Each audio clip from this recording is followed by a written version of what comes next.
to watch this workshop, but we will not be taking any comments during the course of this meeting. This is simply a workshop to talk about certain areas of concern. Perhaps at another time, if we come to any kind of decisions, there certainly will be public hearings.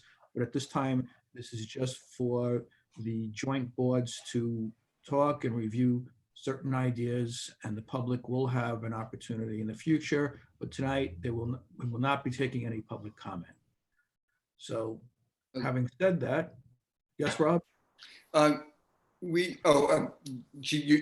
took care of it already. I was wondering if we were recording this, and I see it's on now. Thank you. Yes, I should make a statement that this meeting is being recorded on YouTube. It's being streamed via Zoom. People can also phone in and listen to it, as we've laid out the rules of logging in and watching us for the past few statutory meetings. And I think going forward for this meeting, I think if we just simply raise our hand, we can then I'll be able to see you, and I guess I could pick people to talk, unless Alyssa, you can tell me if anyone else is raising their hand. Maybe that would work. I don't know. I'm happy to do that. Okay. So I don't have to take it. Liz is somewhere, I think, right? So Liz can take a attendance of who's participating in the meeting. And I don't know if Steve Hunter or Peter, you want to make a statement before we go any further? So if you do, feel free to jump in. Yeah, Right. I'd like to, but am I being heard? That I couldn't tell. Yes. Good. Yeah, well, we appreciate everybody coming out. I think that the planning board felt we've had an application before us for a couple of months for a project on this street. It's the first project in quite a while. In the years I've been on the board, the only other thing I remember was a renovation and expansion of a house down the street, which was very well done. But this is a major tear down, rebuild, and it seems to me, and I think my board agrees, that this is a very special street that in the history of Dobbs Ferry and the buildings that are there that represent that history, we need to be very careful about what we do there. Apparently, what people say is that this, for some reason, was omitted when we've looked at changing the code in the past couple of revisions. And so this is an opportunity. I mean, in some ways, the old code is fine. It didn't allow much to happen. And you could argue that that's maybe the way it should be. But I think we felt that we need to get everybody that may be involved in this process together and talk about it. And this is just a first real high-level glance at the street itself. It's the kinds of things that Steve will show you that we've seen in our site visit there and walking down the street and so on. So appreciate everybody here, but we're just at the beginning of a process, and I don't know where it's going to lead us. Yeah, do you have anything you'd like to add? No, go ahead. Let's start with the presentations and the discussions. I think Peter Is needs there his anything that you'd like mic to on. add? He needs his mic on. Sorry. What's the history of the MDR-2 zone, and why was it different than the MDR-1, and why was it just applied to this one area? I'm not real good on the history. I think that the reason it was separated from MDR-1 is that this is a residential street. And so it needed its own. The I think MDR-1 was also. Sorry. Maybe Sorry. Steve will cover that, or Ed. Go ahead, Maybe Ed. Let Ed answer that. Yeah. The MDR-1 is also residential. I think the idea, and I wasn't on the committee that wrote these, but the idea was that this was a more densely populated area than the other MDR-1s. So it was taken aside. The idea that it was omitted or overlooked is not really true. Maybe, the committee could have spent more time looking at it, but they did put it in the table and gave it maximum limits. So the coverage limit is 27%. But aside from the downtowns, if we look at the other denser populated areas like the B zone and the multifamily zones, they only go up to 30% coverage. So, if this one was not looked at long enough, maybe it could go up to 30, something like that. But, 54 is ridiculous. That something like that is only seen in the downtown. Okay, so I know, Steve, you put together a lot of documents, so if you'd like to go forward, share your screen, and we can walk through it. Sure. Sure. It's, I sent this out to everybody. I don't know if you had a chance to look at it, but I'll run through it pretty quickly in case you've already looked at it. The MDR zone, there's a lot of anomalies that don't fit into the zoning, that zoning that's on the books. So that's why we're looking at it. It's just a strange little beast that it's a good place to start if we're going to look at any kind of zoning changes. So, okay, I'm going to share this. All right. How do I get it? There we go. That's good. We can see it. All right. So you see it's this funny shape, sort of little, it looks like what are those things that the Irish use to whack people?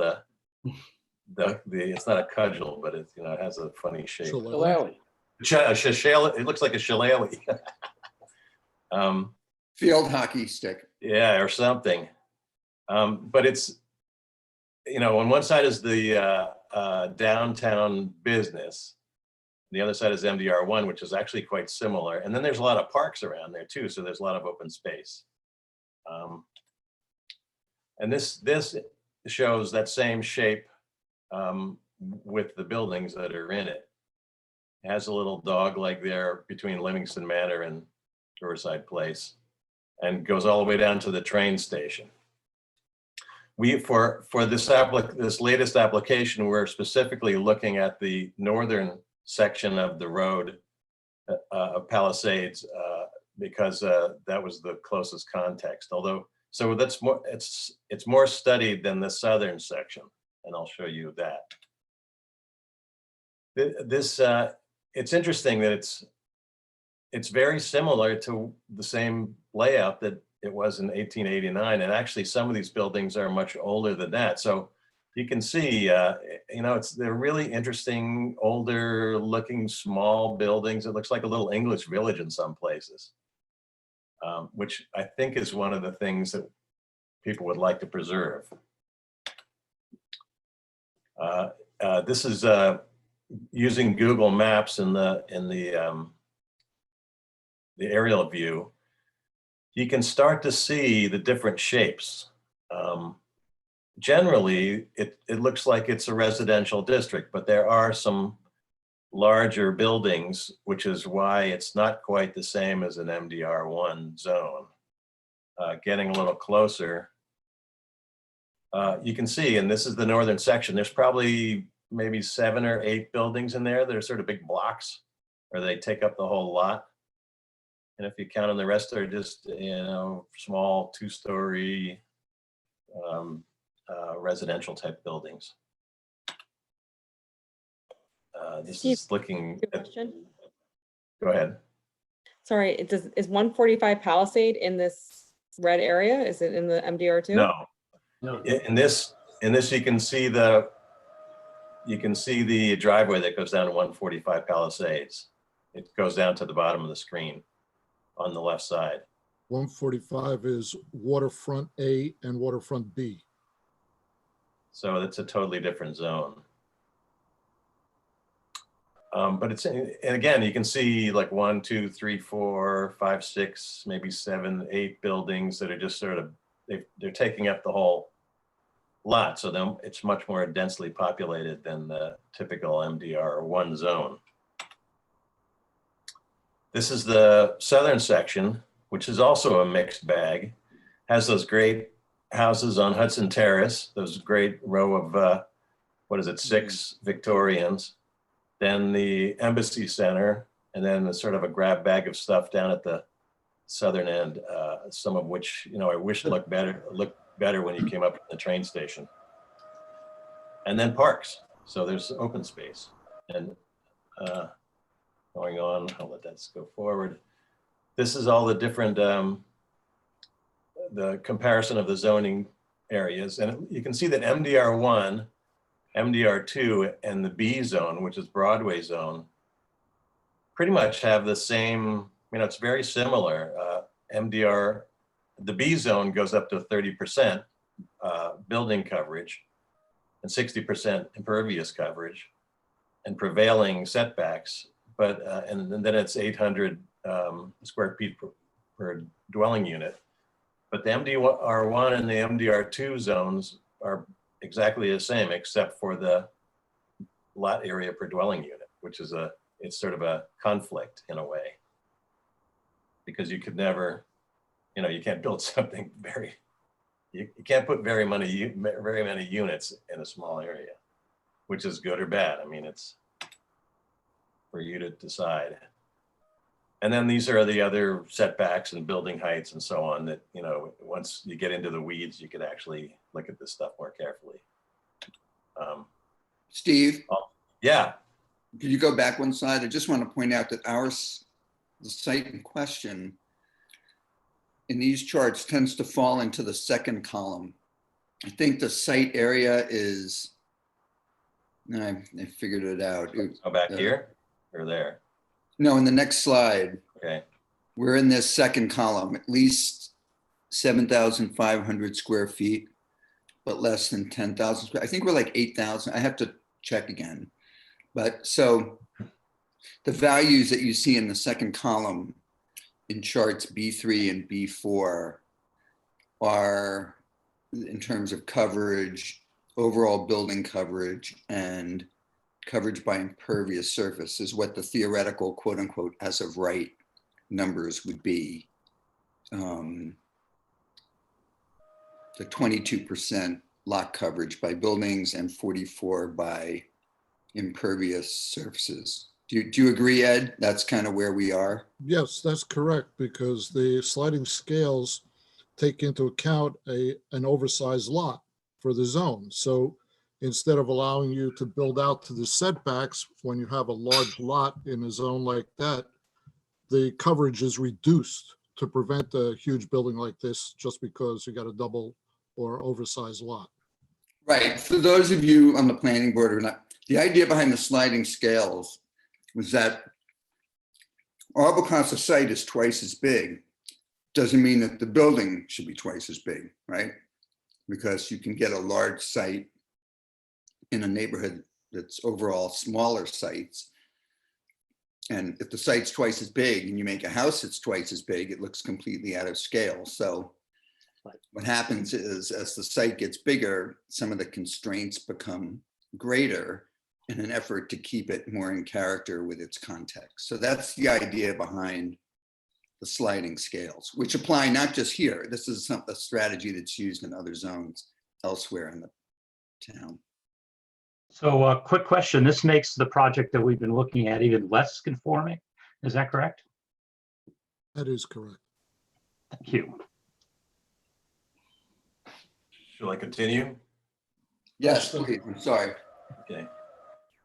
And then this is parking requirements, you know, which can be talked about endlessly. So this would either fall under one space for each apartment with another, you know, quarter of a space for each room, or 2 spaces, depending on what kind of form building it is. Permitted uses. Now, the parking, Steve, excuse me. Yeah. The parking is one of the big changes. over the years that the requirements have become much more stringent, I think. And so you find on a street like Palisade Street, a lot of street parking. A lot of the places also have off-street parking, but on-street parking is very important to them. Yes, it is. I mean, when I was going down, taking the street level, eye level shots that you'll see later, a couple of people said to me, you know, they complain about parking. We can't find, because apparently, I guess, some people do park there, leave their cars and go to the train. And they aren't ticketed and they're complaining about that. So it's either a solution of free parking in the new lot, the new village lot on Cedar Street, or, requiring the full amount of parking spaces, because everybody I talked to complained about parking their cars. They couldn't find a place to park. I mean, that's convenience too, but so just to let you know. Was that during Corona or not during Corona that you took pictures? Sorry? Was that during the coronavirus or not during when you took the pictures? Oh, it was just, parking. Is the yeah, parking this last complaint? week. It was last week.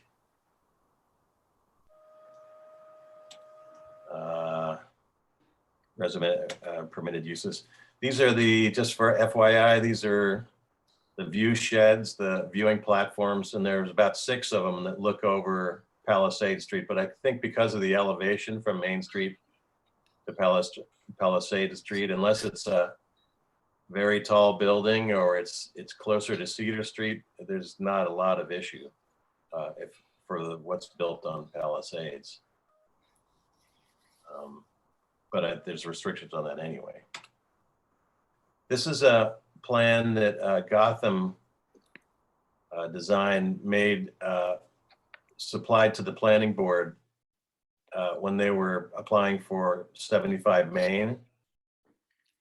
So Patty did an analysis, building coverage analysis of the north end of Palisade Street as well as Main Street, so north of Chestnut Street, and very helpfully listed it all there on the right. So I was able to just add that up and divide the coverage by the number of properties, 27 properties, and come up with an average. It did not include 75 Main, because you can see that's not the building that was built. There was something different, and I guess the coverage would have been the same, but it's a little bit of an anomaly. Mhm. But it does include both sides of the street.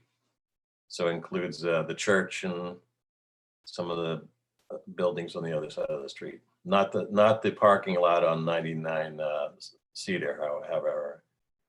It does include a few buildings on Hudson Terrace, but if we want to get a true picture of building coverage, we'll have to do the southern end of Palisade, down all the way down to the train station, because that's not included in this.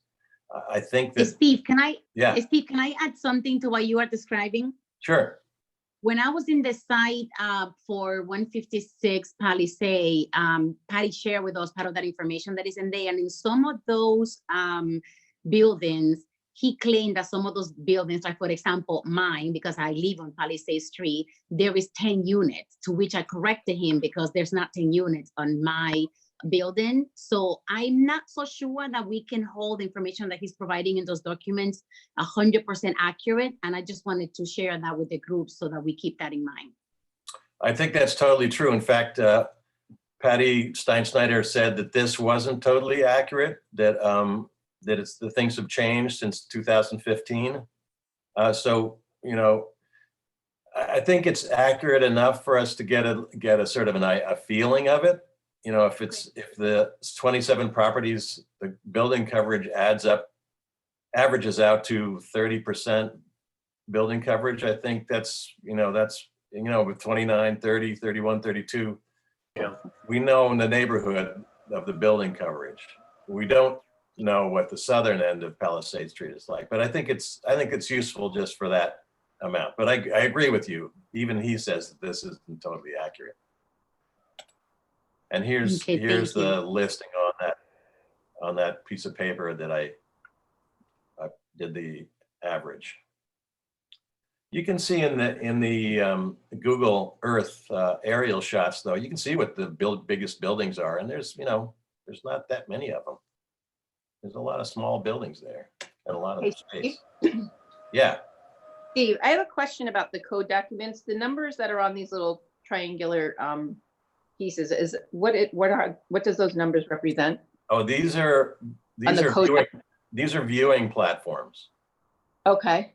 So the little arrow indicates a place where you can see the river. You can see the waterfront, and it's a view that is to be protected. I see.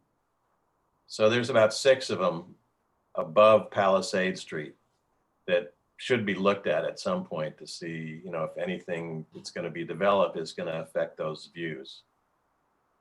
Steve, are these views defined in the LWRP? Yeah, this is in the code, in the village code.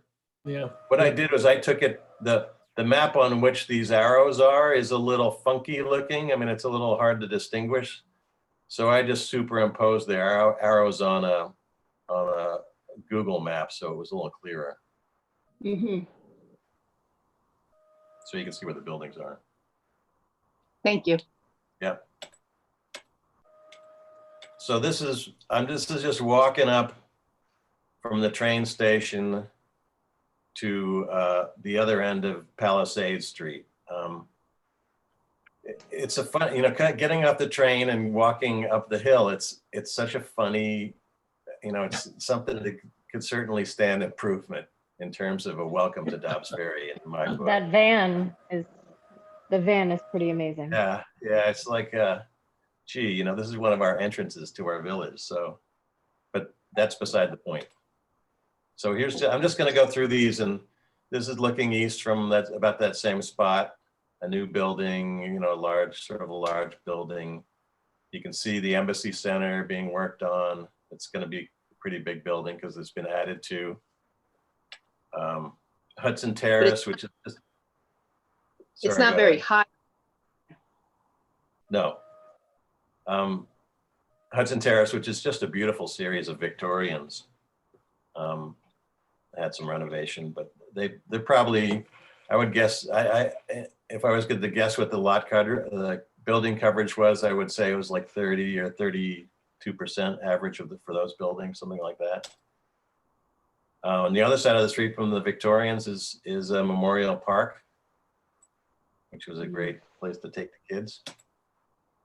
The church, this is on the west side of Palisades and Chestnut, or Ogden Terrace. Backside of 75 Main. This is the east side of Palisades. So I'm going to go through these. To me, it gives you the impression of sort of an older, nice residential neighborhood with trees and driveways and sort of, 2-story buildings. Just going to sort of go through this. Because of grade, you can see that many of these houses, or some of them, are built up the hill. Yeah. Not this group, however. Some back buildings. And then there's the occasional larger building. Or some buildings that look small in the front and then they sort of continue back. Like 138 does continue all the way back the whole lot. This is standing in the driveway to 145 Palisades, looking northeast. Looking at there's somebody's driveway with,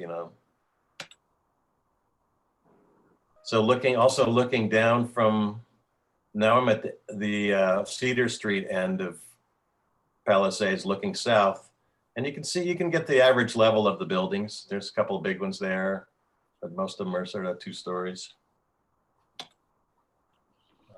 That's moving south. This is the west side of Palisades. Another shot. That's sort of a mix of, just little tiny buildings and larger ones.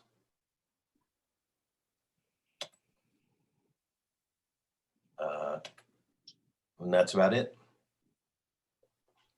Any questions on this before I turn it off?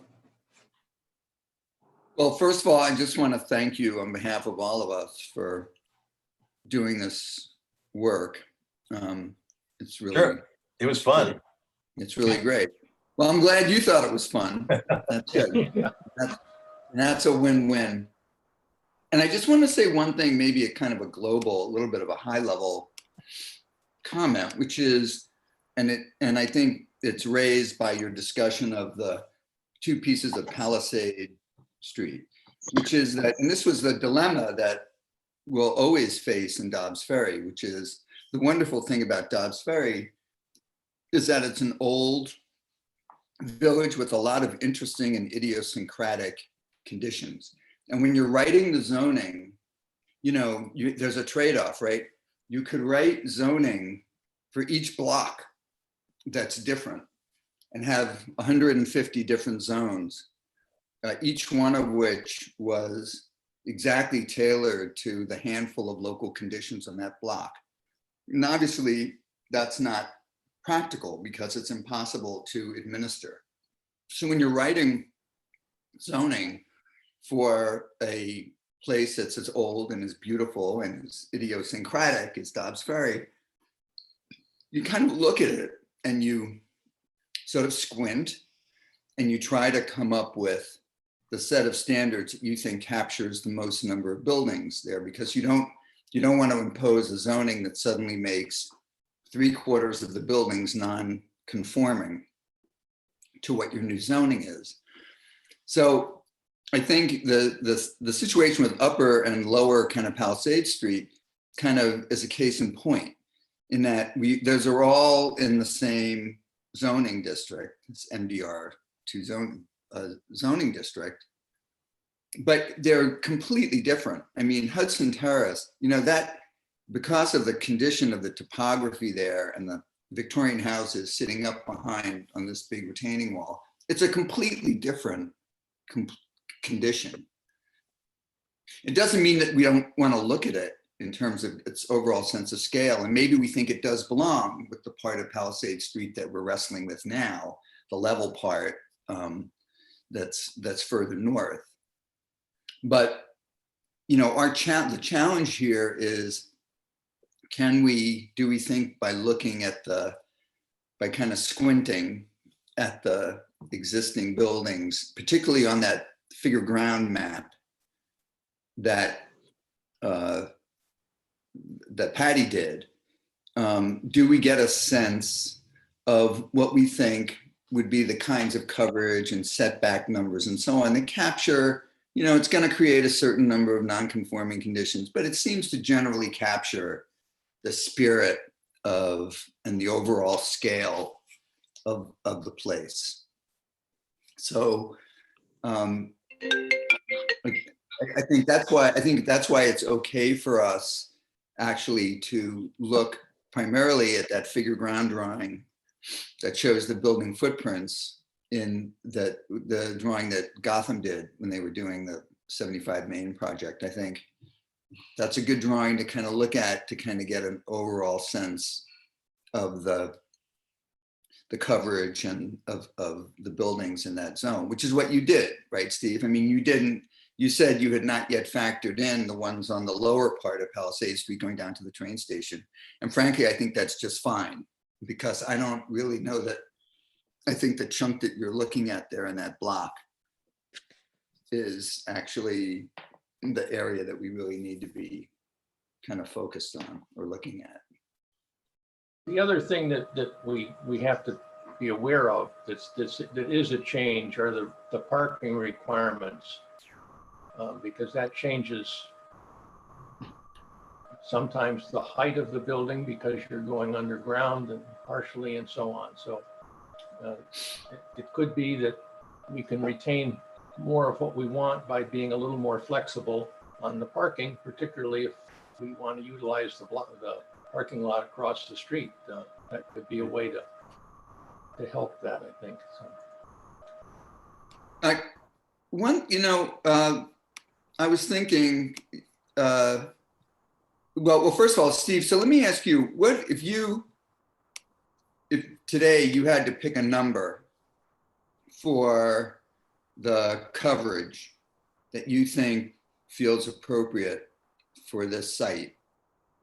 I mean, we're not going to hold you to it. I'm just curious, having spent all this time looking at it and so on, what would you say that number is? Well, if we do believe that that figure ground drawing of Gotham is pretty accurate, that was 30%. And taken into account, if we want to include 75 Main,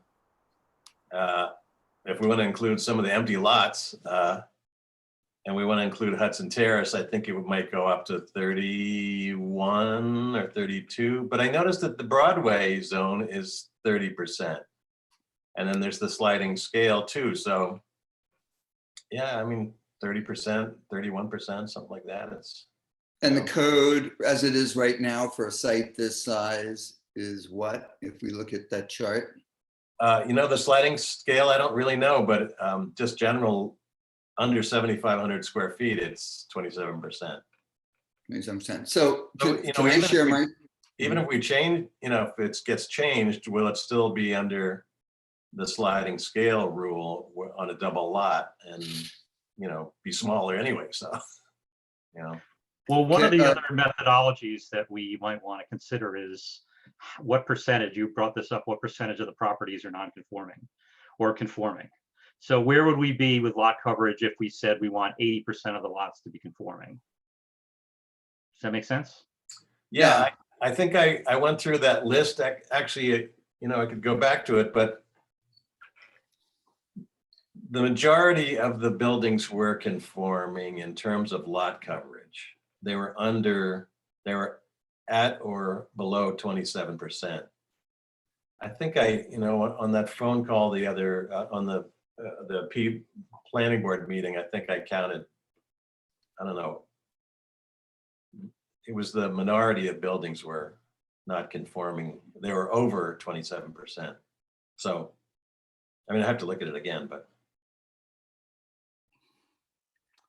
Well, actually, I just counted. I mean, I think I counted 17 buildings that are over 27%. Okay. Out of what's the total here? It's a lot.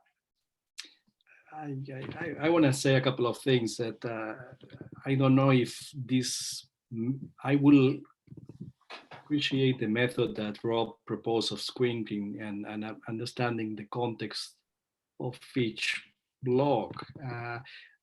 Clearly, this MDR-2 is divided in two sections, right? The sections between Cedar and Chestnut and further. And they're clearly different typologies of houses, different lot coverage, different everything, which is okay.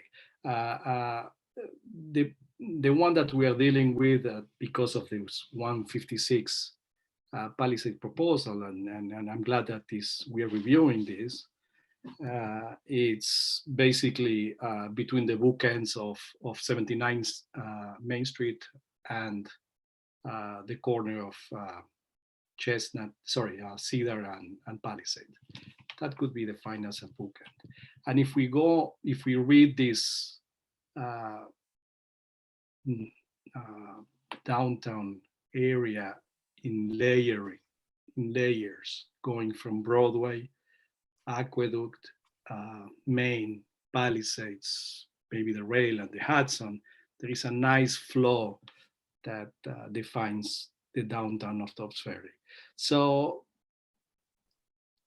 I think that between 25 and 30% is an acceptable density, but I think it has to be looked at as each individual proposal on how it affects, and with the scene, the viewing shed, the what do you call it, the angles, how it works on the block, and each application that needs to be judged by its merits.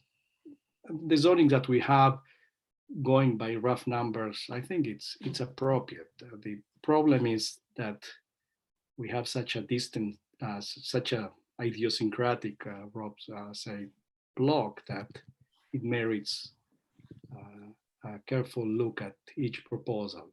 And not only that, that we are talking about a very different character of the East Palisades to the West Palisades.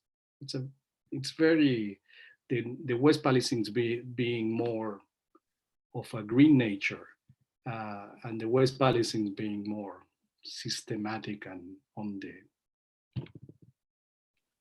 So going back to the we have to be careful on the percentages. It's not about 30%. Maybe on one lot, 30% it may be appropriate, but on this lot, maybe it should be 27%. We should look carefully at each application and its merits.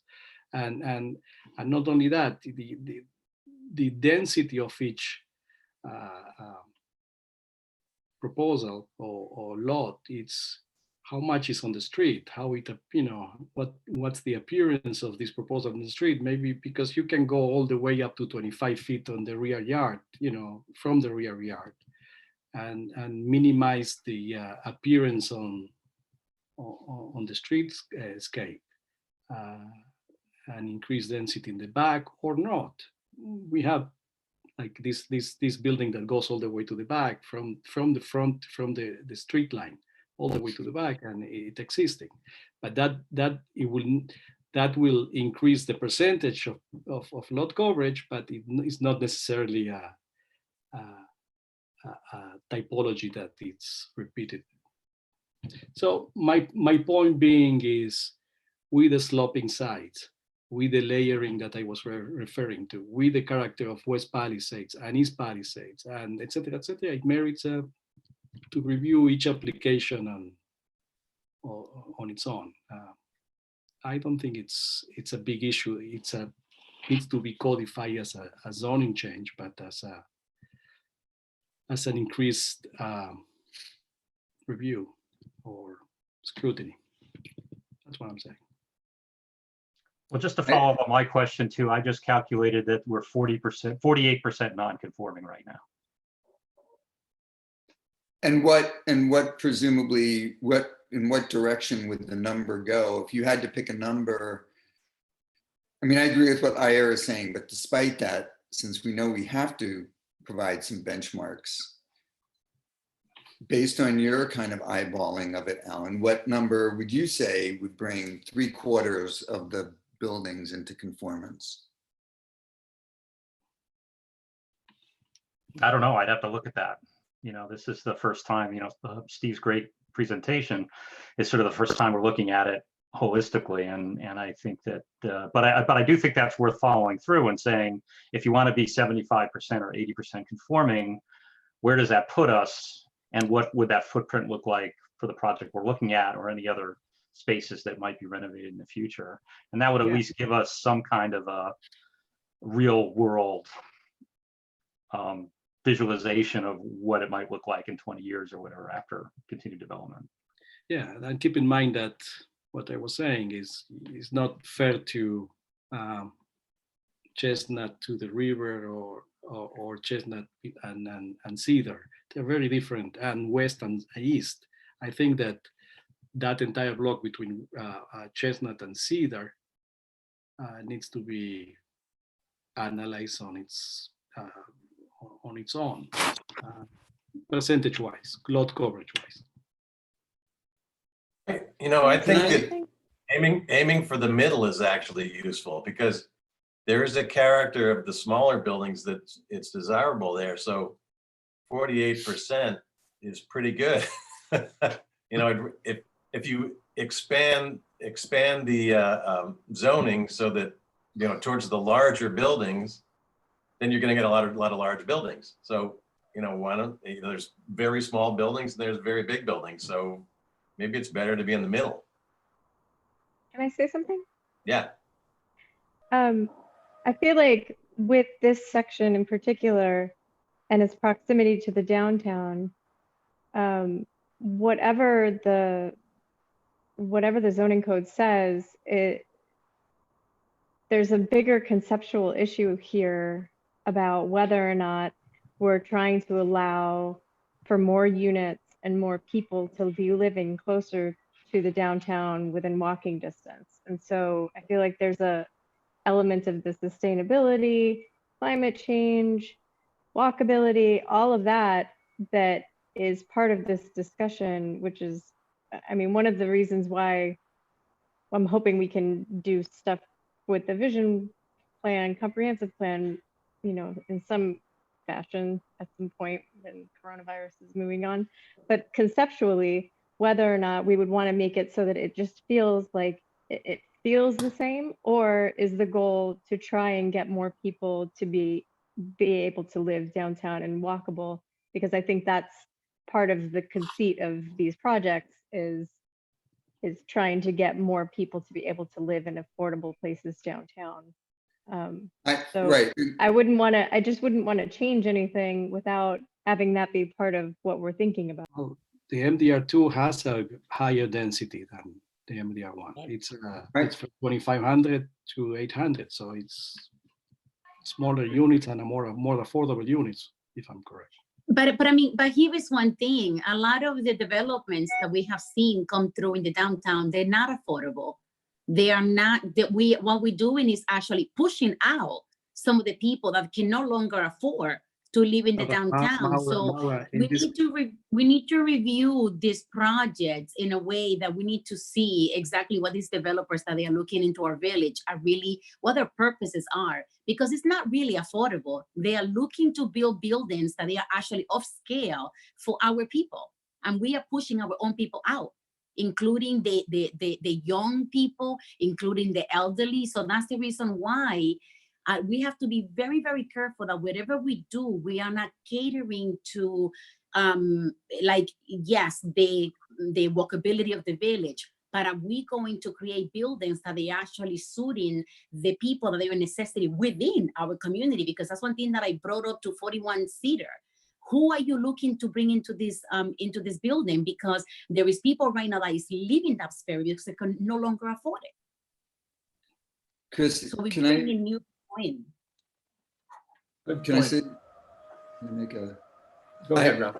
Well, I just want to say, first of all, I agree with both Christy and Mara, but I would say this. First, I would say to Christy, I don't think that there is a, that the two goals of getting a lot of people in downtown in a sustainable situation, a walkable situation, is necessarily something that can happen in addition to providing a building that is, in terms of its apparent scale, seems appropriate for that neighborhood. So I don't think it's I just want to be clear, maybe you weren't implying this. I don't think it's an either or. I think those things are reconcilable. Yeah. And tomorrow I would say, I'm very, Mara, I'm on the Affordable Housing Task Force and I'm all about it. I think we have to be careful about how much of a burden we can put on any single developer to address the kind of larger issues that you're talking about, some of which are regional and extend far beyond like Dobbs Ferry and this site. And I think the challenge of getting affordable housing in Dobbs Ferry and preserving existing affordable housing is something that is worth an effort, a huge effort, but I don't think it's not going to be solved by, and I don't necessarily think it's a fair burden on any one project to solve it. I think it should be a part of our lens and we should be aware of it. And that should be one of the things we're thinking about. But I don't want to be Rob, I don't want to be misinterpreting to considering affordable housing as, some of the many discussions that we have made. I just want to make sure that the development that we are in favor of, a development that they are within a scale that provides a normal family that has under $100,000 of income coming into their house, that they are able to afford living in Dobbs Ferry. A lot of these new developments that we have had, their rent is $3,000 a month. Things that there's a lot of people in Dobbs Ferry that they cannot afford.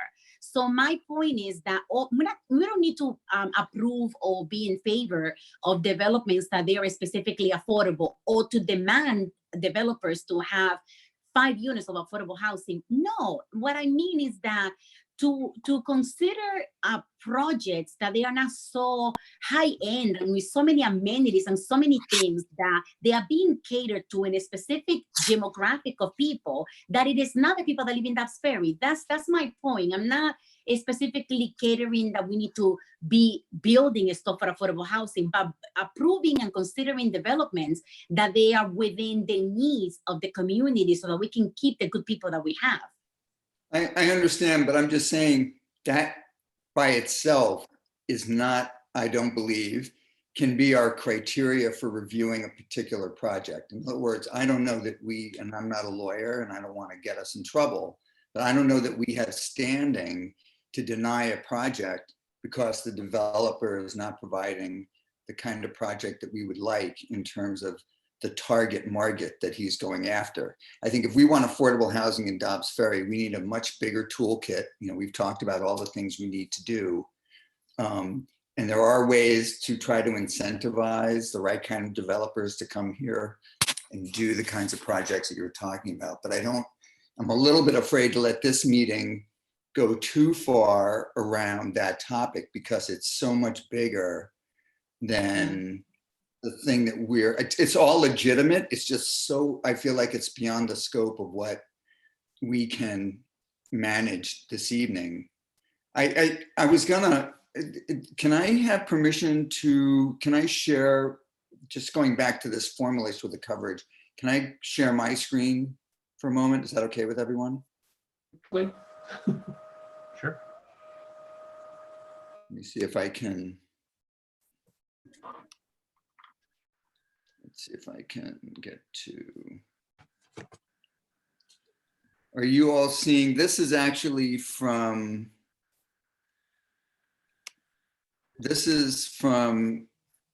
are you all seeing this?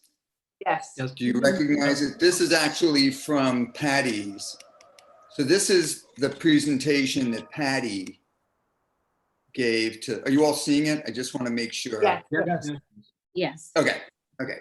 So because I think the dilemma here, I mean, I think there are a couple of things, and I've kind of said this before. I think, you know, if you look at the footprint of what he's proposing, in my mind, it's clearly out of scale. Whatever number we assign, it seems like it's pretty clearly out of scale. But I want to point your attention to this chart, or diagram. What he tried to do here is he was trying to demonstrate in the image below why it is he thinks that the current restrictions don't make sense in terms of what he would be allowed to do on this site. Because I think going to these charts that are in the code, for a site this size, the coverage, let me get to the charts that show. 27%. Huh? It's 27. Right. So presumably for this size site, he would be allowed 22% coverage he's in the second column. I think the site's 8,000 something. He would be in this second column. So the maximum lot coverage for the buildings would be 22%. And in terms of total impervious coverage, 44. And so what he's showing here actually is 27% for the building. So I think he's, let me just see, I think, and he's allowed 44% in terms of impervious coverage. So I think he was trying to make, the point he was trying to make was that the resulting building, and what was the number, Steve Brosnahan, what are the numbers that we had been kind of playing around with in your average? Oh, it was averaged about 30, it was slightly over 30%. Rob, you mentioned that his lot is how big, the lot area? He has less than 5,000 square feet. It's a double lot, right? No, hold on. He has, let's see, hold on. Because he has it, we can figure it out in a half a second. I mean, I think he has it actually listed here. Hold on. Oh, okay. Bro, you need to go lay down. Here, Looks he like has, 4,800. he has it in this chart. Lot area, 8,675. Okay. Okay, so he's in this middle, Yeah. he's in the middle column of our charts, right? So this is what the kind of quote unquote as of right. I don't know why, and I'm just a little confused as to why he has 27%, since it looks like 22%. No, because I think it's a different lot. It says 40 by 120, which is less than 5,000, right? Yeah, Right. that's Yeah, a but nor- I don't think that's the site. No, it's not, but the percentage, he's trying to show, what he's trying to demonstrate here is whether or not this is a percentage for a site of whatever in that range for that second column, whether or not this amount of building structure makes sense on a lot of approximately this size. So the percentage is what this is illustrating. It's not. Well, no, the typical lot size is about 40 feet wide, and this is a 4,800 square foot lot that he put this on. These two examples. Right, the two examples, exactly. Yeah, so it's under 7,500. He just said 54 is what he wanted to do, and 27 is what the code is for a 4,800 square foot lot. Incredible. Right. So I don't know, maybe this isn't that useful, but I guess where it's confusing, because it would be better to do this as a diagram for a site that was closer to his actual site area. But I guess, when I look at these two diagrams, the upper one he says is sort of a model for what he would like to see in MDR-2, which looks too big to me. Although that 54%, I think, I assume he's talking about maximum coverage of everything, both building footprints and impervious surface. Rob, I think what he's trying to show there is that if he does the maximum coverage on that hypothetical lot, he's not building out all the way to the minimum setbacks, which is fine. You don't have to fully hit the setbacks every Right. time, right? Right. And in fact, we might want the building to be closer to the street to be in keeping with the setbacks of the other existing buildings. So that might be a variance we would want to give him, would be the front setback. I don't know. We'd have to look at where the other setbacks are along the street. Well, But when he does the comparative streetscape, and you're allowed to do that for the front setback, he can be very close.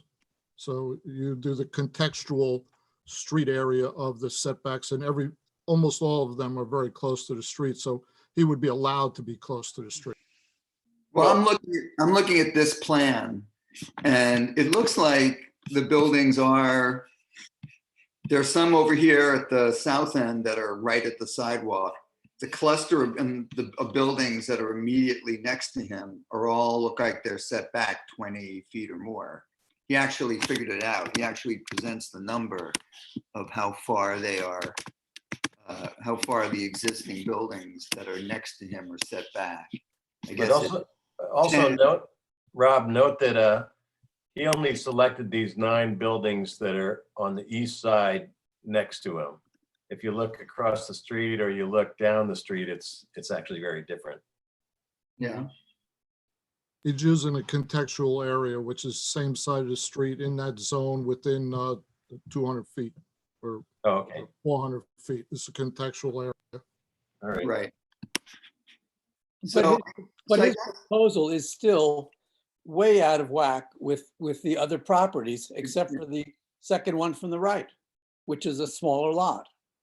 I agree. And I think that's why I'm thinking that this number, even though, and again, I want to say I agree with IR to a point that in a way you have to, these are all kind of one-offs at some level. Nevertheless, I think we're obligated legally to provide some kind of guidance, dimensional guidance to applicants, at least as a starting point.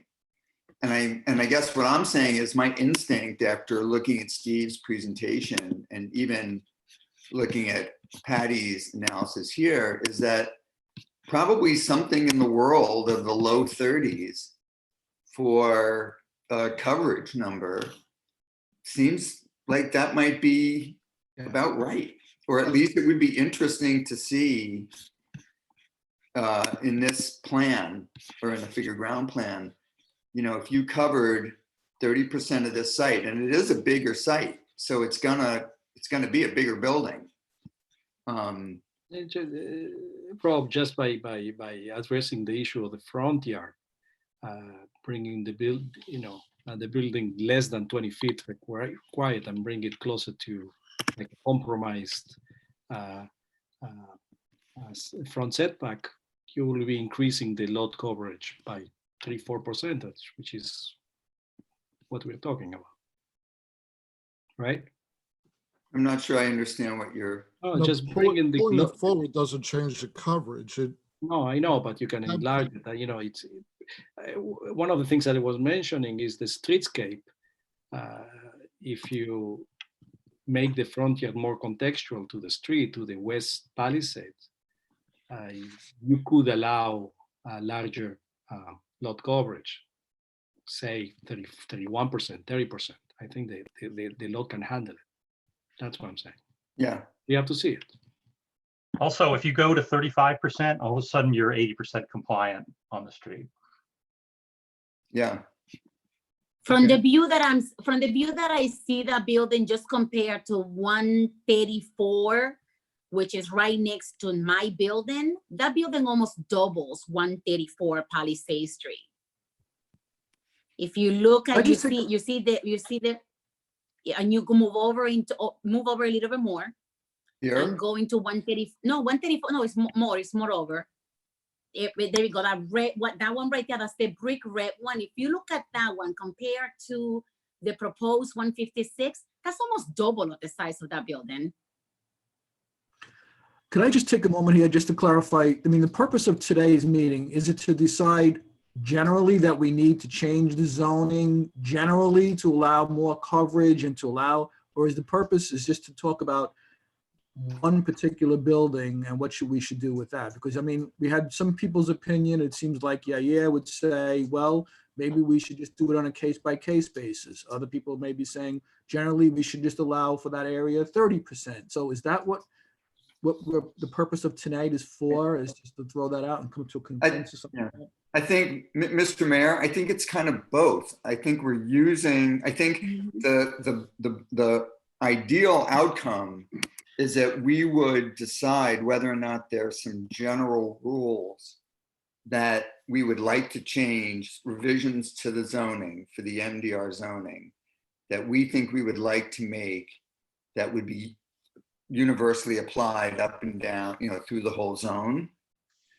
And I think that, but we're using, it's hard to talk about that in the abstract. So we're kind of using the proposal as a kind of case study as the excuse to examine this issue of, well, how many buildings on the street are actually conforming or not conforming to the zoning as it is now, and what would the implications of that be for the proposal. So, but I think, so it's a little bit of both. I mean, I think it's kind of both in a way. I think, and part of it is to give, since changing the zoning is very time consuming, part of this is to give some guidance to the applicant who's been begging for us to tell him, okay, if it's too big, how big should it be? So, and we feel like we want to be responsive to the applicant and give him some guidance. But I think that's in the context of trying to understand, well, what are the overall changes that we would make to the zone to bring more of the existing buildings into conformance, if that's the goal. You know, if the goal is to have a district, the regulations for which capture the lion's share of the existing conditions, well, then are there some numbers that we need to change in the existing zoning? And the parking, and whether or not Oh, the parking, thank now you, that there's a Christine. lot across the street.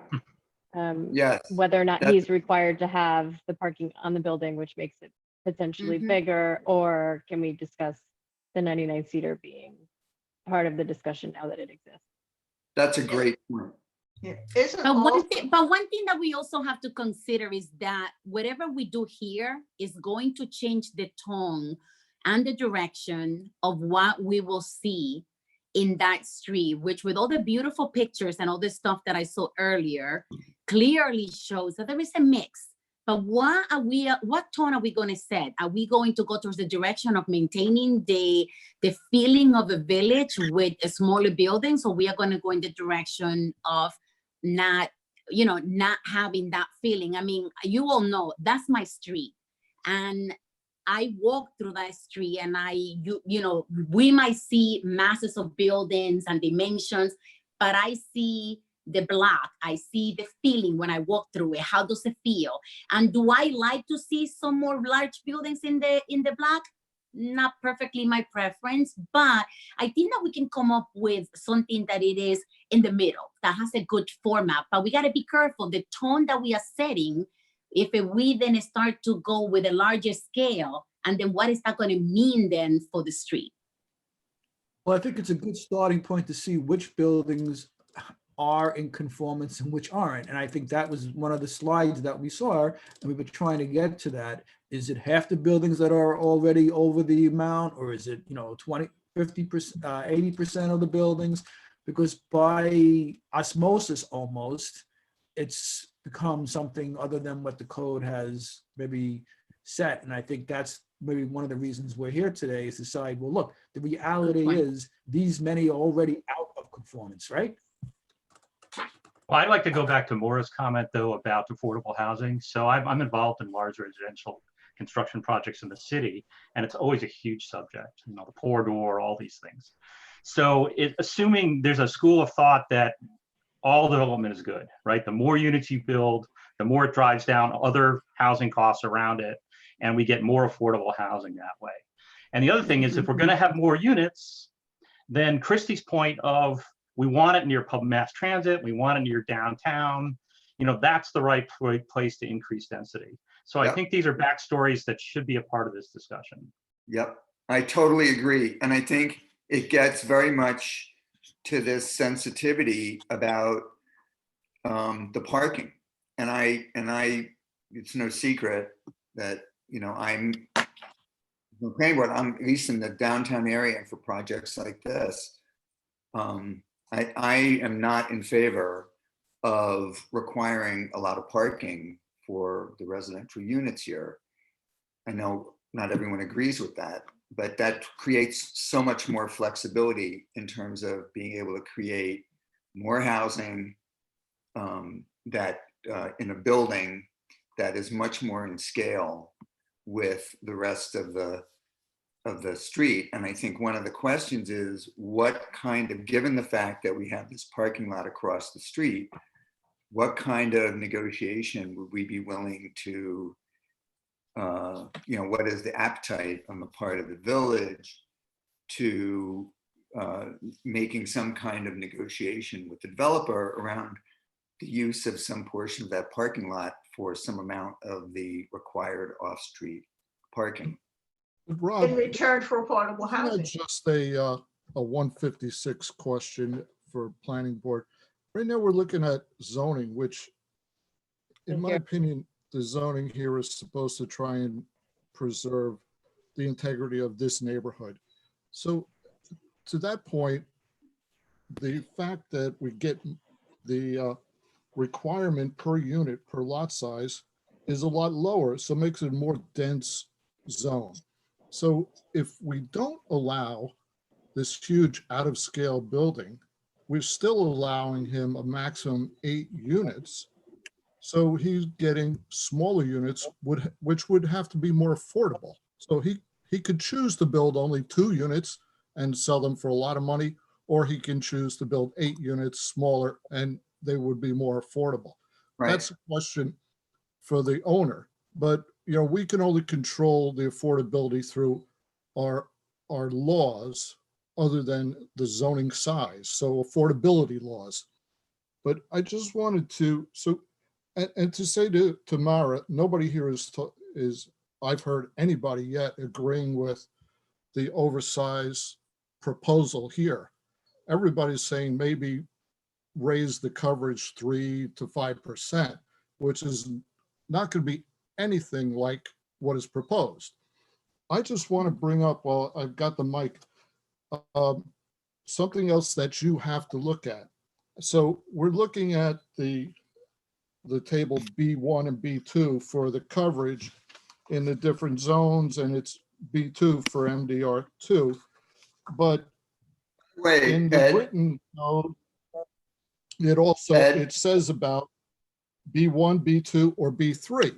So when you get to B3 that you're showing right now, the lot area less than 7,500 is 27, which is the prescriptive from B2.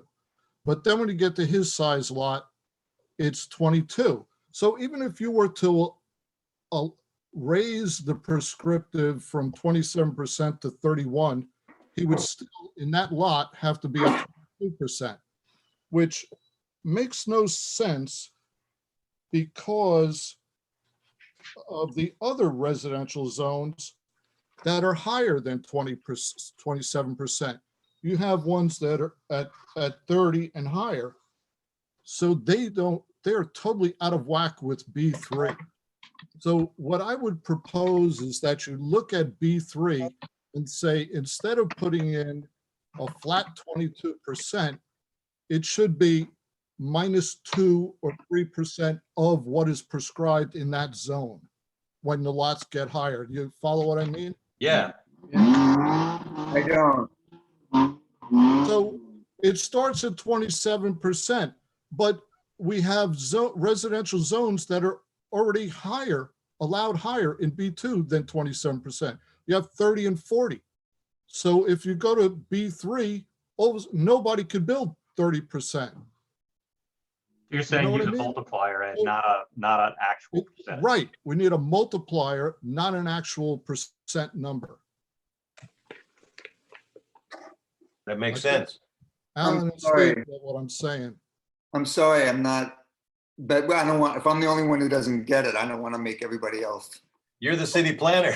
I don't. B3 doesn't work, even the way it is now. We have to change that And why doesn't it work in your opinion? because it starts at the smallest lot at 27%. But we already have in the B zone 30%. And in the MF3 and MF4, 40%. So if we were to hold them accountable to B3 and not just B2, then automatically those 30 and 40% go out the window. They're all reduced down to 27%.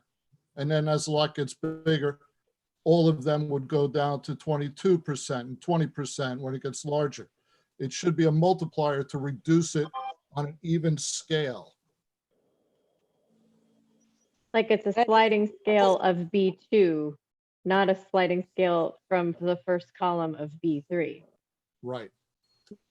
So over 7,500 square feet might be 28 or 30% rather than 22%. Right, but it wouldn't be the same for No, it'd be each a zone. percentage. So you would have to say Right. over 7,500 would be 2% less than B2. Right? Over 10,000 could be 3 or 4% less than B2. On a Zoom meeting. Be back. Yeah, it's right now it's 82% of the first column. So you could just say it's, times 0.82 of the less than 7,500 square foot number based on each zone. There's a mathematician. Thank you. The How curse is of that- engineering. How is that different than giving the absolute, I mean, I'm not saying whether the numbers are right. Because this B3 is assuming all the residential zones start out at the same point. They don't. But why, I guess what I'm saying is, why would we not, for this middle row, for maximum lot coverage by buildings, why wouldn't we just set the number in the first column that we think is most appropriate? And then do what's basically being done here, have a sliding scale. of- Because look at B3. I mean, B2, look at B2. Where is B2? Do we Not have here. it? Show us B2.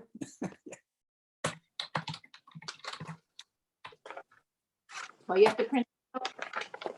Yeah, I didn't copy B2. B2 is actually in the zoning code. It's not here. So if, when No, you you go to have it. B2, which is the other option for for these coverages, maximum coverage by building starts at 27% for MDR1 and 27 for MDR2, which we're talking about changing. Then when we get to MDRH, it's 30%. For Broadway B zone, it's 30%. MF1 30, MF2 30, MF3 40%, MF4 40%. And these are all residential zones. So when you go to B3, it starts at 27, and there's only 2 right now that start at 27%. Maybe That's why just one if we change this one. I understand what you're saying. I guess what I'm asking is, why isn't it just a matter of raising this number in the first column for sites less than 7,500 to a number that we think is appropriate, and then having it scale down in absolute terms the way it does. I'm trying to, the way it does in this sliding scale. That first You have to column's in make a conflict column with for every B2. zone. You'd have to make a column for every zone. But if you just make it a multiplier, you reduce B2 according to the larger lot size. So would everything on that minimum lot coverage become a multiplier? Right. It should, yes. You would have to. Does no change one the have, And what no about one the have maximum? B2? To a multiplier too. B2 is available in the presentation that Steve posted the other day. Yeah, So it's the page. it's available on the website. So that link that he sent will take, you can go past the pictures, you'll see. Is this Yes. You would have to do both. the whole chart? And what zones does B3 apply to? All residential zones? Anything that has a resident is a Yes, B3 project with applies to B3? all residential zones. Sorry, As- say that again. Yes, it applies to residential zones. And B1 and B2 are all of the residential zones. So B1, table B1 is all the one-family zones, the OFs, and gives their coverages. But then B2 is the MDRs, the B and the MFs. So if you look at the coverages, maximum coverage by buildings, you have right now the MDR1 27, MDR2 27, then MDRH, the historic mixed density residential, it goes up to 30, the B up to 30. So that sliding scale wouldn't work for all of those. Now we're only going to have, if we change this one to 30 or 31, whatever you decide, there's only going to be one at 27, and that's really what the B3 is based on, that one, and it shouldn't be. It should be a reduction of what the maximum is in all of the individual zones.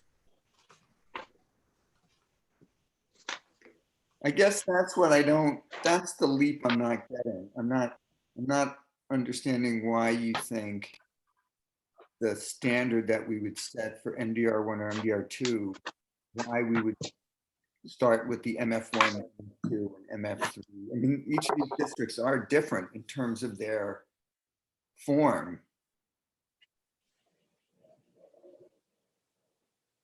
Yeah, I mean, MDR2 is especially different. Yeah.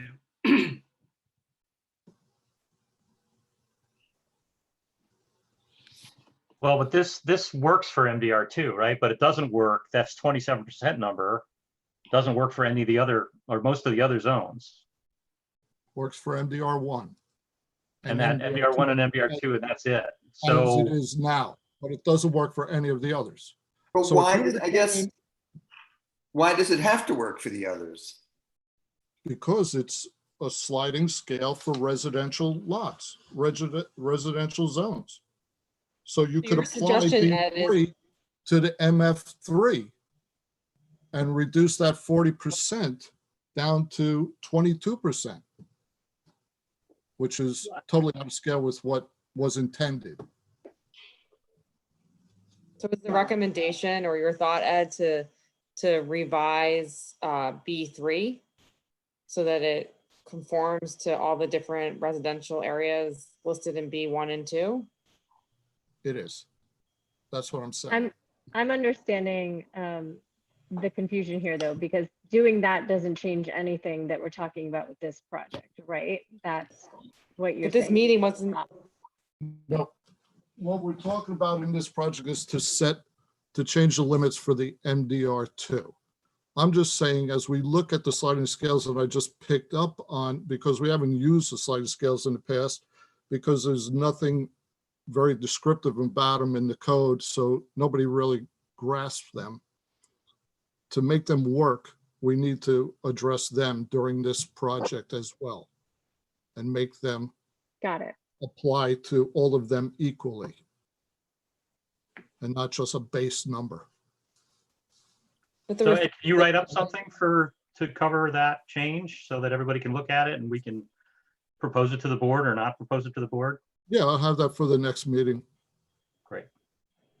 But the code committee had referred this to the board of trustees, who then referred it to the planning board to discuss the MDR2 in general and not 156 Palisade. And I think that needs to be really clear that while I think Rob made the point earlier that you were using 156 as an example to explain how it works or doesn't work, the purpose was not to discuss and have a work session on the 156 Palisades project, but to discuss whether we need to revamp the tables, Appendix B in particular, for the MDR2, because there's just too many non-conforming, or however I say it. I So the agree. big thing that we talked about is that if we slightly increase it, then more of the buildings in that zone would be compliant, which would be a good thing and get us closer to an average that makes sense for projects moving forward. Right. Yeah. Something And closer hopefully to 30. we get more units closer to downtown. We get more affordable units. You know, it seems like we win on multiple vectors. And I understand what Ed's saying, or I think I do, maybe I won't when I think about it more, but I mean, if there's other solutions or suggestions like this, either now or our next work session or in between would be a good time to think about them and figure them out. Yeah, I What agree. methodology are we going to use to come up with a proposed number for lot coverage? Well, you're already going in a right direction where you're taking what's there and figuring out what the percentage actually is closer to if you're getting more of them to be compliant, right? Yeah. But we don't have the numbers for the rest of the block. And if we're talking about the complete zone and this is not related to that project, we should have the numbers for the rest of the block and fact check the numbers that we have. That Right. does seem like a good place to start.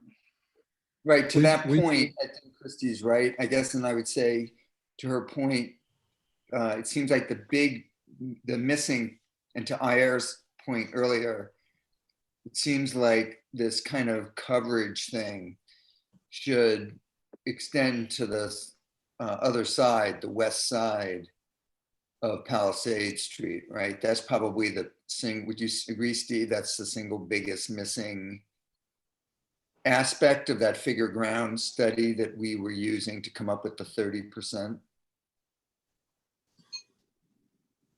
It is included in the west side. That figure ground study does include the west side down to the church. And there isn't anything on the west side on the southern part of It's the Palisades. parking lot and yeah. So it's really just Hudson Terrace and then those few buildings, you know, down in the Right. crook at the end of the southern side that are not accounted for.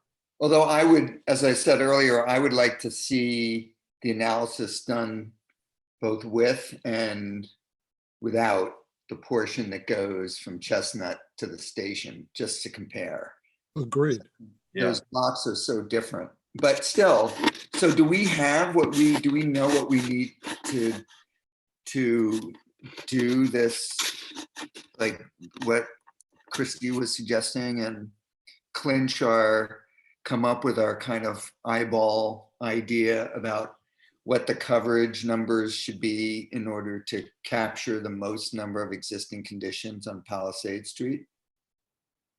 Well, we talked about some kind of small budget to hire somebody to do the rest of the lot coverage and setbacks for the rest of the MDR2 zone, and then you know, fact check what is on that other drawing by Gotham. So I don't know what Yeah, happened to that. kind of now that you've gone as far as you've gone, I feel like you and I could probably, at least if it's as narrow as that, of just sort of looking at the coverages along Palisade Street and coming up with the numbers that we think capture the most conditions, I think you and I actually could probably do it.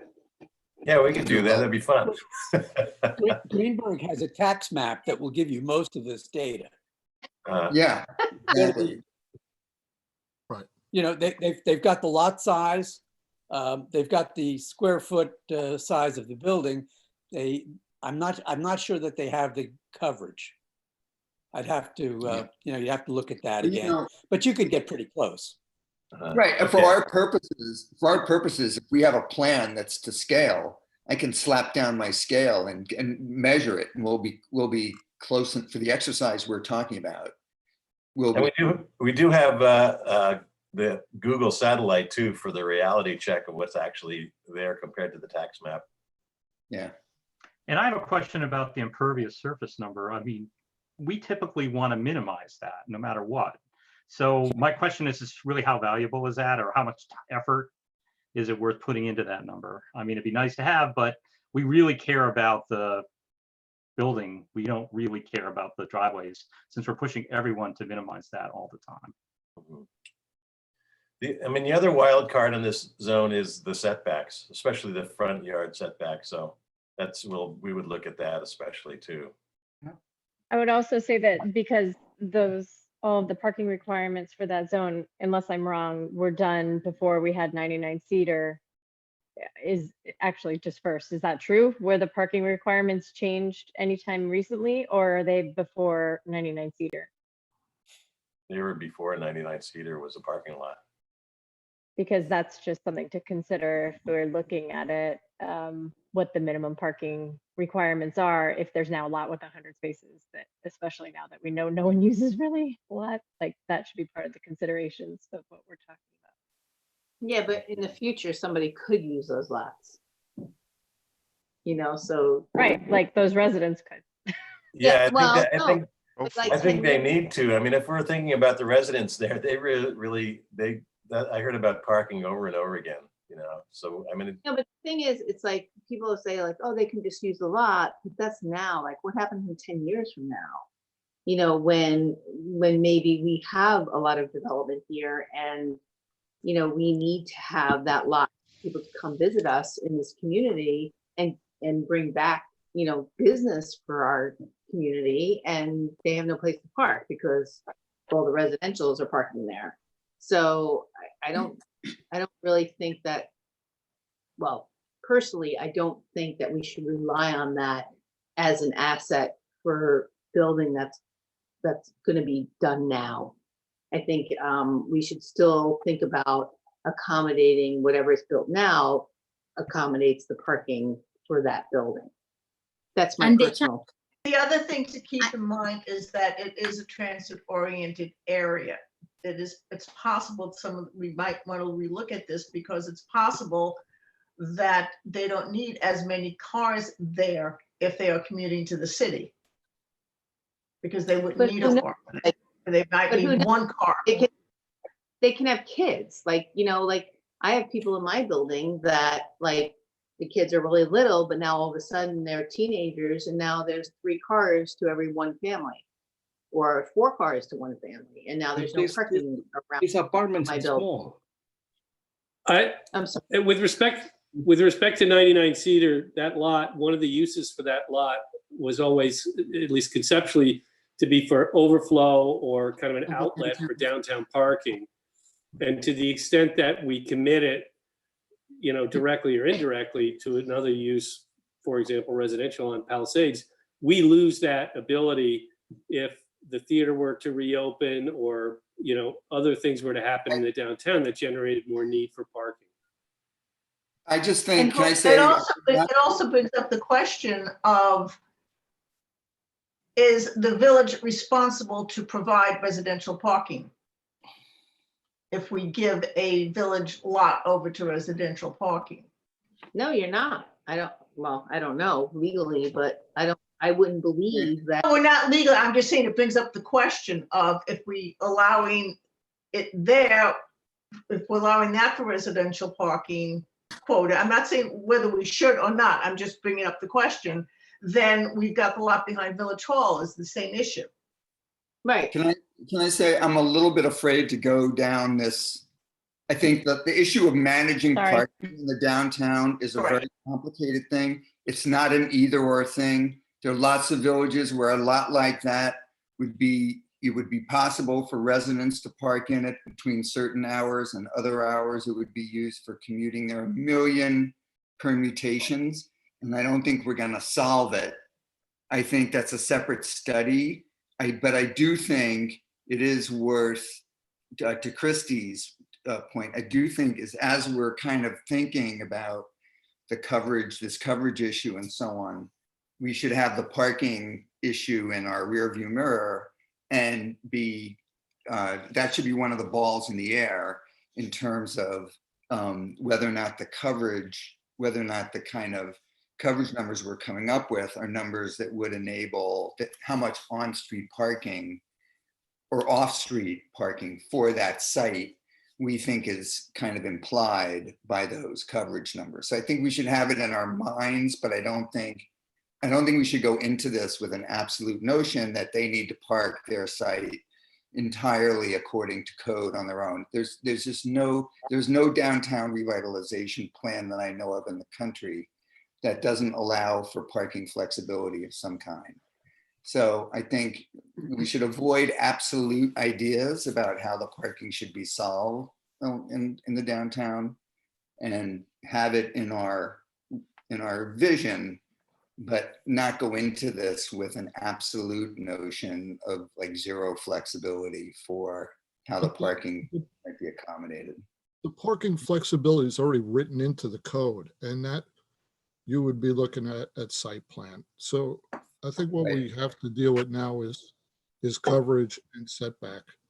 And the idea of changing the parking requirements is a whole nother game. Right. You have You're flexibility. Delve with- into the coverage issue. This is like, I want to just, it's not an unusual exercise to modify zoning to address, a sort of high degree of non-conforming sites. And so, and we've done this in Dobbs Ferry before, and looking at, we talked about a 50% number and an 80% number. And the real question, I think, for moving this along is, what have we done in the past when it comes to modifying zoning to address existing conditions, and what do other communities do? And because we're talking about sort of abstract numbers in some respect, is it 50, is it 80? What makes sense to me? What makes sense to Rob? And I don't think that's as relevant as what makes sense in a general spectrum of acceptability for this kind of zoning change. And so I think if we're going to make any headway, it'd be nice to have some information about that for moving forward. And that'll help us hone in on a number, whether it's using Ed's methodology or the current methodology. that's sort of not as relevant as what is the big change. Does it go to 32 or does it go to 38 or whatever that is? And I think having some context will help us make a decision about the overall change. Michael? I need to share some of the concerns of many of the landlords that they are in Palisade Street, and the issue with parking, they claim over and over again that, and we go through it all the time, that the lack of parking is a disadvantage for them in order for them to be able to rent apartments. So when they are having a person that is coming to see an apartment, if there is no off-site street parking, it is a turned off for anybody that is looking into moving into Dobbs or looking into those apartments. Reason why, when Patty was actually presenting to us, he's considering that there's usability of 99 Cedar, and 99 Cedar is a source of revenue for the village. So to Donna's point, we definitely need to revisit the purpose of that parking and consider definitely that the size and the massive of a development on that street and any changes that we make will significantly impact the parking and overall the downtown, because people already don't know where to park. Michael, can I just ask you a question? You said, I want to make sure I understand what you were saying. You want to, in terms of trying to like contextualize this whole discussion, what are you suggesting? That we look at what Irvington and Hastings are doing? Well, I think I wanted to just sort of pull this conversation back in and focus on what I think is the question here. It's not particularly about this building and not necessarily about parking. It's not like those things that relate to how this whole thing will unfold. But really the question is are we going to address the zoning in this district? And if so, how are we going to increase the allowable lot coverage? That's sort of the purpose of this conversation. Yes. And if we're going to answer that question tonight, or not tonight, if we're going to answer that question in some foreseeable future, I think we want to know how much we want to pull this into to address existing non-conforming sites. And so we have an approximate, I think someone said there's about a 50% number for of sites that comply given the current 27 and sliding scale down. Is that right? Did I hear that earlier? That was my quick calculation, you know. A rough like calculation. And so the the goal is question to is, increase it? the question is, Michael, no, I don't sorry, know, can we you don't know the clarify, answer to please? that. I don't have an Because answer to that yet, Laura. Okay, but that's what my point is like, I mean, I understand exactly, and you're right on point, but then my concern is, are we looking to, you know, create a balance by increasing it or decreasing it? Like, that's what I want to make sure that we're all on the same page of what the goal of this whole thing that we're doing is. And so Rob, to answer your question, what I'm suggesting is that this is not the first time that Dobbs Ferry has looked at non-conforming lots in a zone, address the zoning to bring more lots into conformance.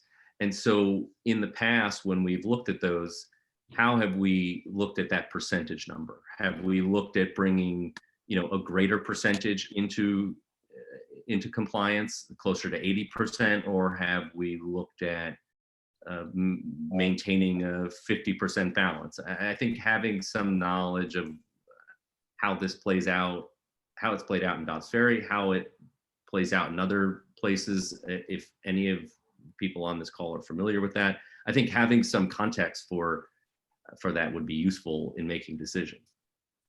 I just don't know how to create that content. I don't know what that history is. Yeah. I mean, I think you're right, but I don't know. I wouldn't know how to construct that. Because the other route, the route of this conversation is we're taking anecdotal issues, including this particular site, and we're letting that inform a larger district. And I don't think that's the right way to approach it.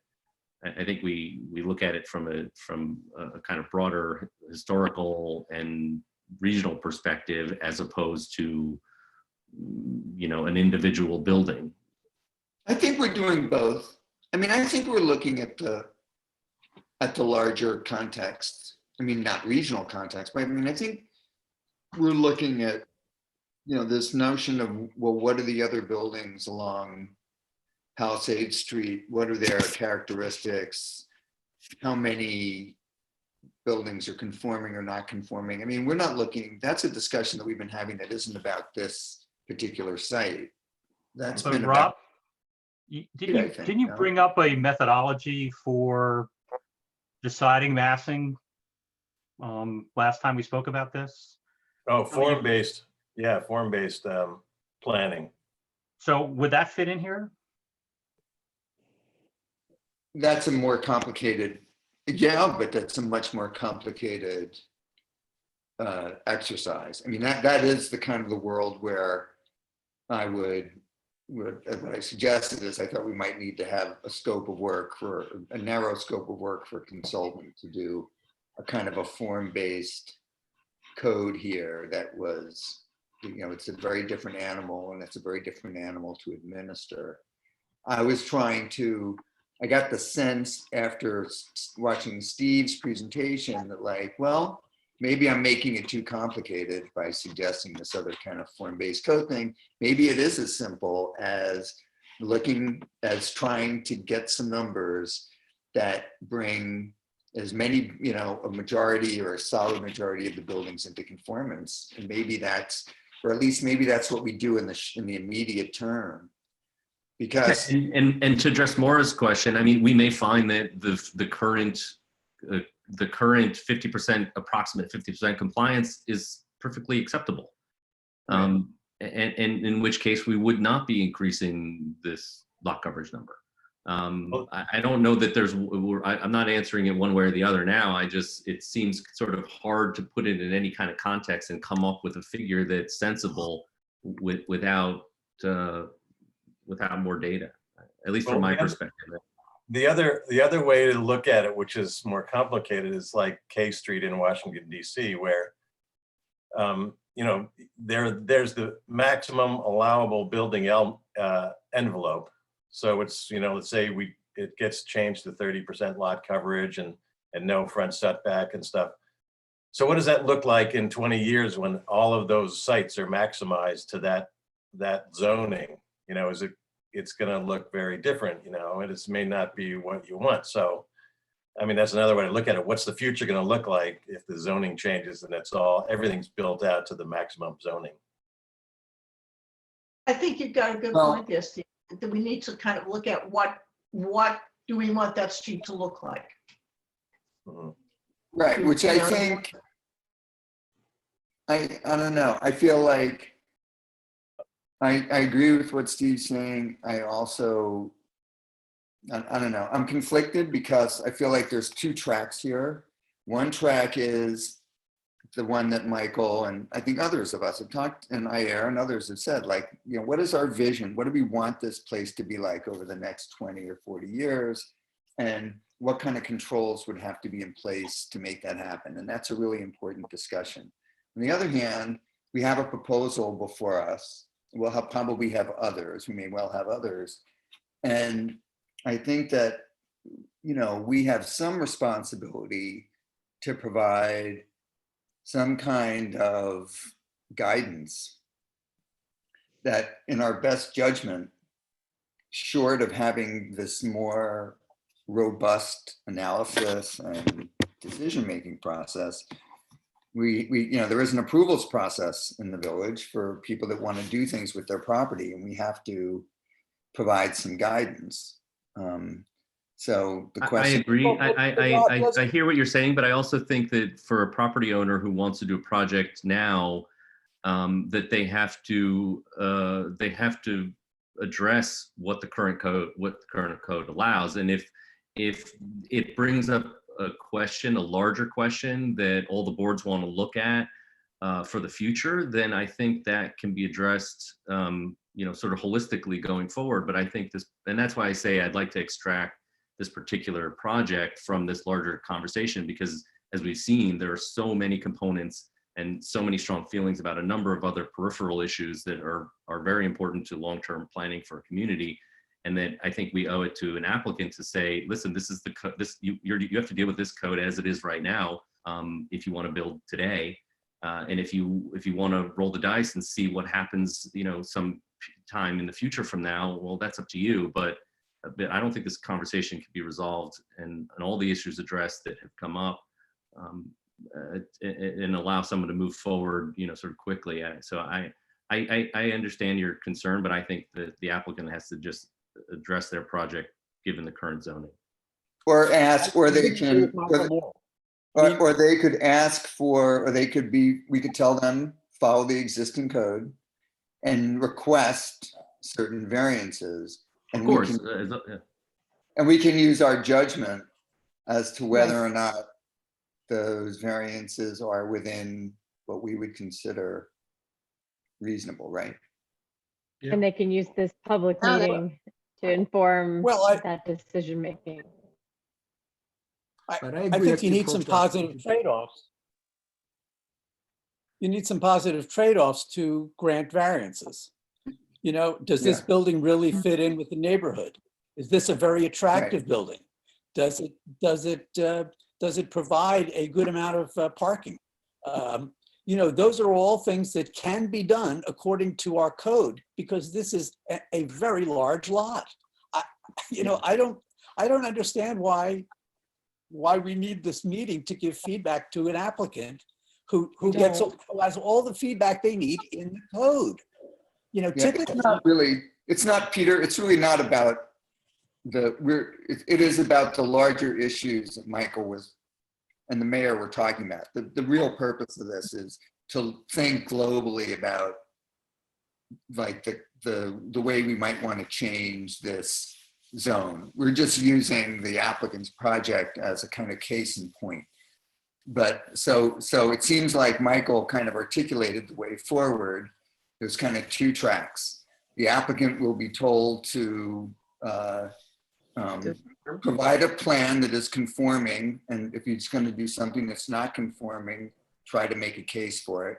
And parallel to that is this larger exercise of trying to answer the bigger question of what do we want Palisade Street to be like over the next 20 years, and what kind of controls and other policies would have to be in place to make that happen. And it's not just Palisade Street in that discussion, it's probably the whole downtown area. Yes, agreed. And that is the biggest, I think that's the biggest problem that we have, that, we do want to make sure that we have a more vibrant downtown, and that the proximity that street has to the downtown is so significant that if you really think about it on a larger scale, you want to kind of think that, yes, we want to build a bigger building to have more walkability and all that great stuff, but just those type of developments and the size and the scale of those buildings really fit within the already existing neighborhood there. And although I live there, I do understand where our vision is going, where, we want the downtown to be as a vibrant, walkable downtown. But it is, like Michael said, there's so many different things that we have to take in consideration that all of them has to come into the table. Right. And it contextually has to look like it belongs on that street in that spot. I agree.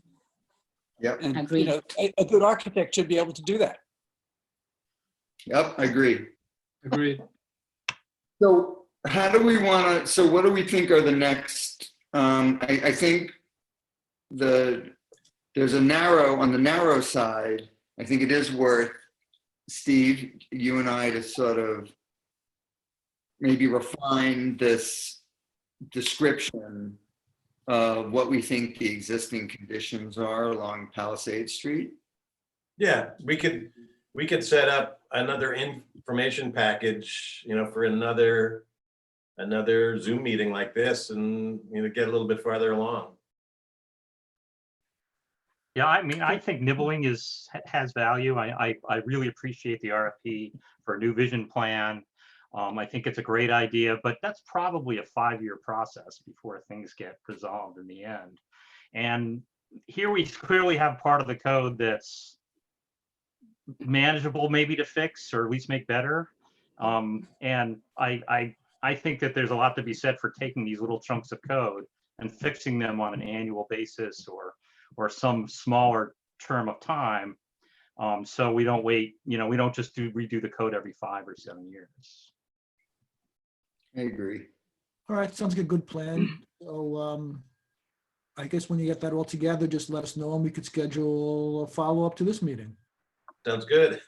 Okay, Yeah, so- Robin, I'll ask around about the question I asked you, or I asked everyone, which is, what the context of conforming, bringing buildings into conformance are. So I'll see what I can find out and send to you, for the next meeting. Okay, Sounds good. good. Anything else? All right, everyone. Stay healthy. All right, great. Yeah. Thank you, everybody. Thank Thanks, you, everybody. everyone. Thank you. This is really Great helpful. seeing everyone. Good night. Night. Thank you. All right, have a nice evening.